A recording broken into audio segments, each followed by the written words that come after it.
This is Miami quarterback Cam Ward. He's the most valuable player in the draft. He'll be my first overall prospect. And on top of that, he's also really fun in terms of just arm talent, different arm angles, core strength, throwing it on at a moment's notice, throwing it to the perimeter, downfield.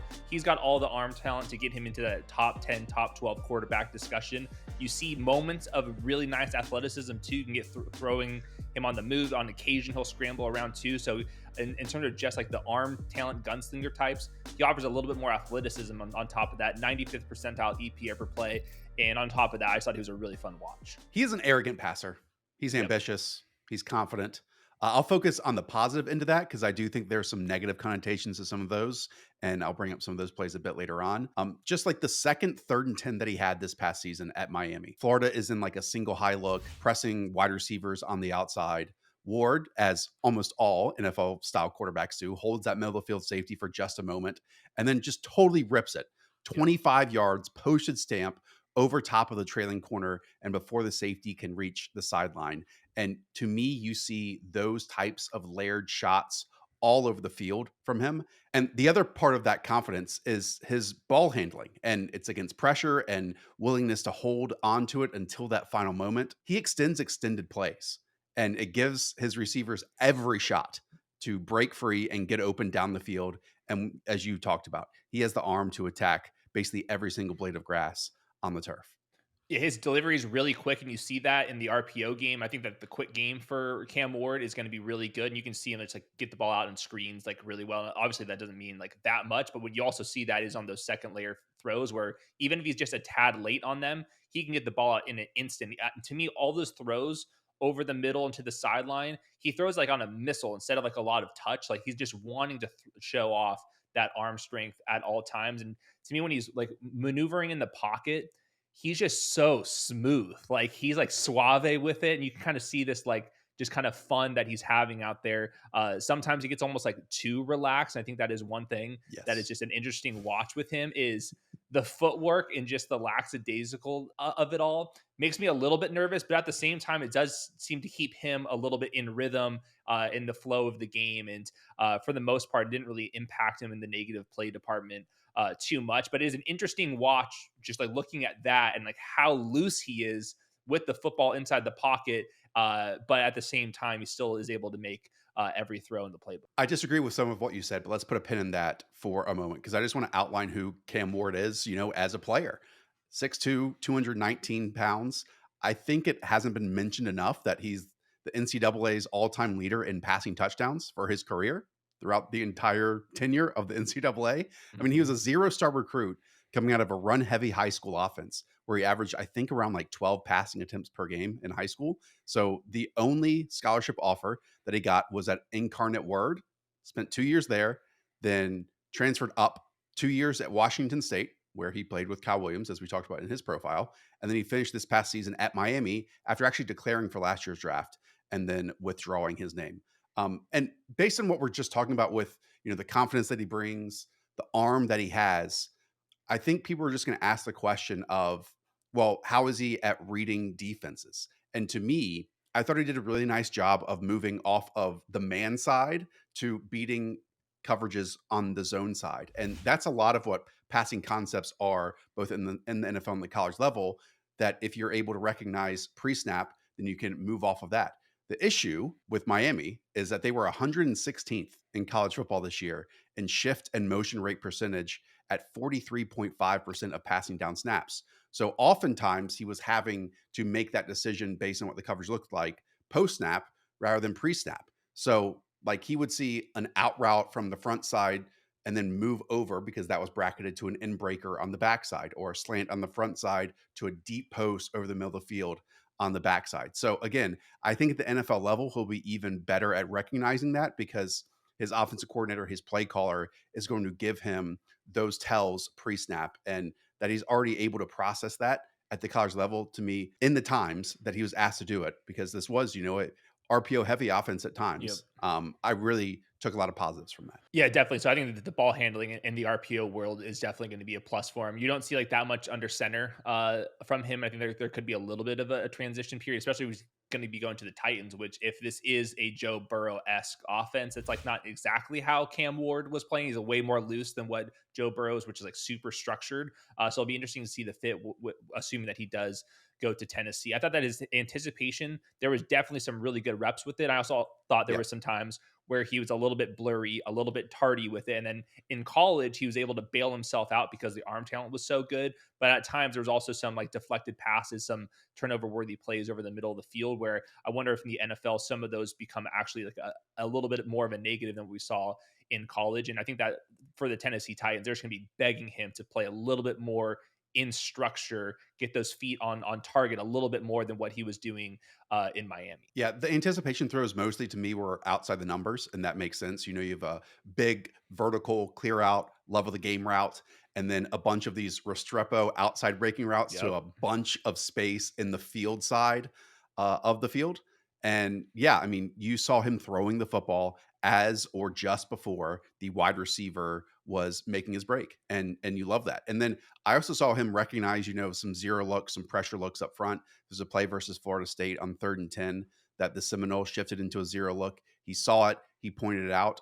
And then as you talked about like the ball handling, this like little flick to the slant was very reminiscent. And I'm not a baseball guy, so let me know if this reference is okay.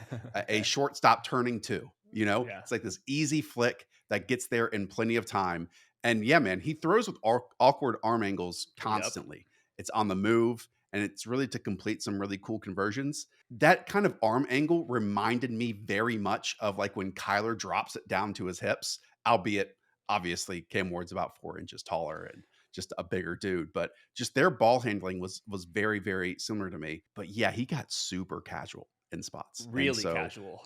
yeah, like I mean, there was a play versus what Wake Forest on 3rd and 22 where he literally just starts walking in the pocket Yeah, before it's like a throwing it moonwalk. away. Yeah. uh, that kind of will take me towards my negatives. But if there's anything else that you Right. want to accentuate before we get into that, I definitely have some notes on the other side of the column here. Yeah, so real quick, kind of in like the gray zone to me is all of the Yeah. rushing stuff for Cam Ward here because they just like didn't do that at Miami. There was only a couple design quarterback runs. There was only like 3 zone read attempts. He had 30 scrambles, but that's not like crazy amount of scrambles. I think that his athleticism is better than that, but he would just always kind of look to break the pocket to throw passes and use that arm talent, which to me is like his best strength.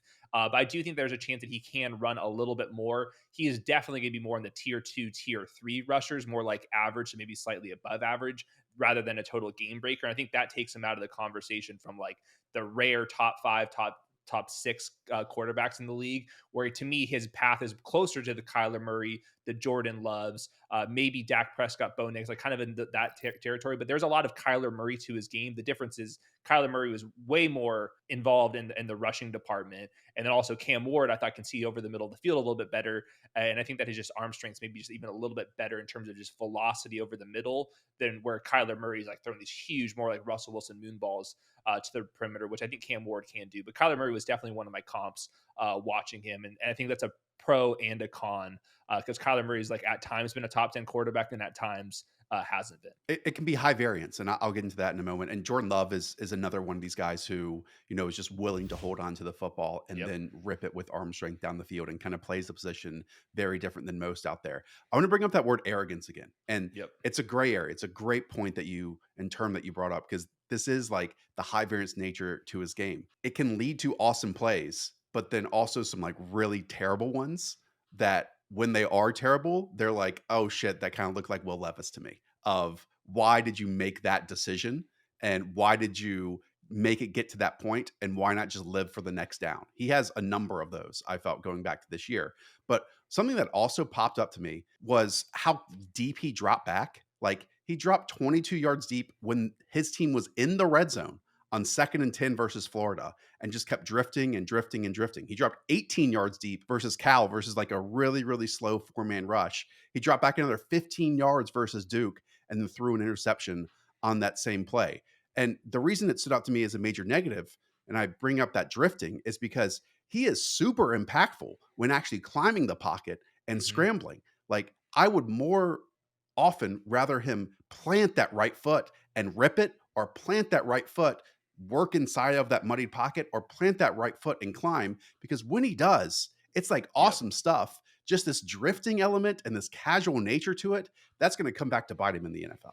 Yeah, I saw the same thing. At times, it helped him escape and then create some plays on the move. Then at other times, you can see that leading to more sacks as these defensive tackles and these edge rushers in particular just completely collapse pockets, and like all of a sudden those plays are a little bit more hit and miss. And I think that as we talk about the arm talent, I'm not talking about Mahomes, Josh Allen arm talent here. This is like the next tier below. It's a strength, but it is not a get out of jail free card at all times. And I think that's going to be the one thing that they're going to have to continue to put Cam Ward under the microscope is you got to just play a little bit more in structure.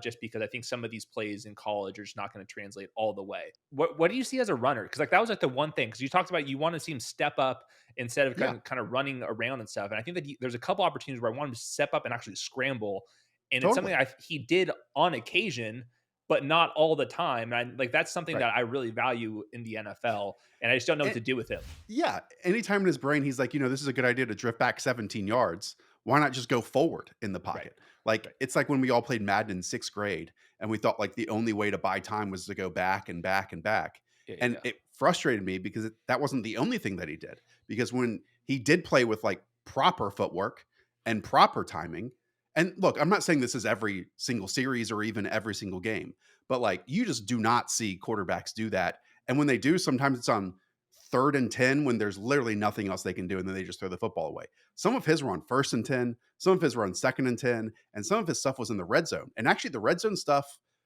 I'm not going to say it was a red flag, maybe an orange flag for me, because there's a lot of movement and that can lead him, to take himself away from a read that does get open, or one in order to like go to a pattern or a receiver that is sure of the sticks on like his second or third read. I just think that like he has to get better in the red zone and playing on time. Hmm. And when he got out of whack, in that regard, Miami seemed to instantly respond by on the next down throwing a quick pattern or an RPO to be like, "Hey, let's get out of like Yeah. the 5+ second time to throw and get back in rhythm here." But yeah, I mean, people are going to really focus on this like waist dropping motion, and I actually think that's cool. It's just the when his feet don't sync with the routes down the field, then to me there were some red flags here that Mhm. could pop up once he gets to like the rhythmness of a passing game of the NFL. Okay, so with some of these negatives, like the one thing you have to be banking on the character and the leadership, and apparently Cam Ward's just the man. So obviously, when you Oh yeah. transfer up multiple times, everyone loves this dude. So I do have some faith that he's going to be able to fix some of these flaws, and hopefully, Well, and as he things get showed he showed the positives more often than he did the negatives. I'm just for sure, bringing up like that this is an imperfect right? profile that we're going on here. Yep. And I think like when those red flag moments did pop up, they're only going to be accentuated more once you get to the Yep. NFL, because actually some of those red flag moments turned out to be really positive plays when he was at Miami. Comparing him to like last year's class, I would say the top four quarterbacks, including JJ McCarthy, I would have ranked ahead of Cam Ward. I think that Bo Nix, who I had a first round grade on, maybe the only guy on the planet with that. I think that Cam Ward's has more arm talent than Bo Nix, but actually somewhat similar just in terms of grade here. So I would take Cam Ward first overall, acknowledging that Travis Hunter is right there to me as well. But I think you have to take the upside chance that some of these limitations that we're talking about aren't that big of a deal. And then all of a sudden you have a Kyler Murray, a Jordan Love, maybe even somebody slightly above that. That would be impossible for Travis Hunter and Abdul Carter to match.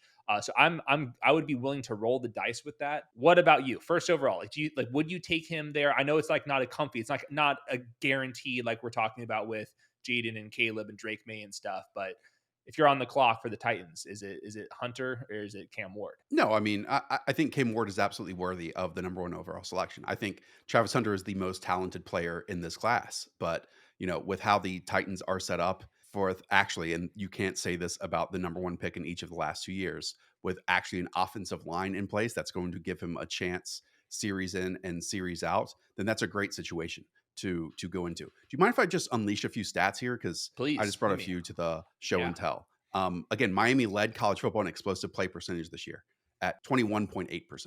I don't even know if we talked about this with the footwork. Over 99% of their passing plays were out of shotgun or pistol. And so you and I talk every single week about under center, deep play action, then, attacking the intermediate areas of the field. That just wasn't a part of his game, basically, Hmm. under center at the University of Miami. And to go back to this high varianceness, I know he's only averaged around 7.5 interceptions per season over these last, I don't know, 3 or 4 years. But his turnover worthy play rate, which again goes back to what I was saying of these red flag plays might not pop up as red flags in college. That was at 3.3%, is definitely like in the bottom half of this class and worse than Shador Sanders, Tyler Shuck, Jackson Dart, Jalen Milrow. Now, again, that is a charted stat by PFF and might not be the same thing that's charted by every single person out there. But then at the same time, the high varianceness, his big time throw rate is third best. Yep. So he will give you those, oh my gosh, why'd you make that decision? And then he'll give you those, oh my gosh, I can't believe you made that throw. Yep. Only a few people can do that. And that's why he's so fun to watch. Yeah, he's like the definition of a gunslinger to me. So that's really fun. Against pressure, he was the best in the class, but you don't see that much scrambling with him. The sacks were kind of in the middle of the pack against the pressure, and then his accuracy charted wise was like perfectly average. And I think that his arm talent in terms of the strength, arm angles, throwing on the run and stuff was better than just like the raw accuracy. But I didn't see any weaknesses there. So to me, like my favorite comp here is Jordan Love, but Jordan Love was a projection coming out of Utah State, and he was not, like a Heisman candidate at Miami. So I think that's like the difference where you have Jordan Love fall in the draft. He needs a year where I would say Cam Ward is ready to go, but wins in very similar ways. And Jordan Love has turned out to be a fringe top 10 quarterback and a very, very valuable player in the NFL, and also a very, very fun watch. So hopefully the Tennessee Titans can, figure out that wide receiver room next. I do think Cam Ward had the fourth most votes for the Heisman, even if he wasn't invited to the actual party. Yeah, he improved at Miami, and it's Hmm. great that he went back. You mentioned the pressure numbers; those pressure to sack numbers greatly improved this year. That was at 16%. It was around 23% at Washington State. 7% when it mentioned the pressure to sack numbers is a massive Hmm. difference. And he only fumbled the ball 4 times this year.